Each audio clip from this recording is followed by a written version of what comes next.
15번. 대화를 듣고 여자의 마지막 말에 대한 남자의 응답으로 가장 적절한 것을 고르세요. Hey, Barbara, you look so busy.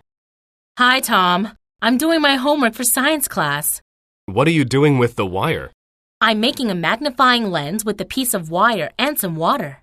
A magnifying lens? Yeah, that's what I learned in science class today. My teacher said I can see things much larger than normal. Really? Can you show me how to make it? Sure, it's very simple. Bend the end of the wire and make a small circle. And then? Does the wire change into a magnifying lens? Not yet.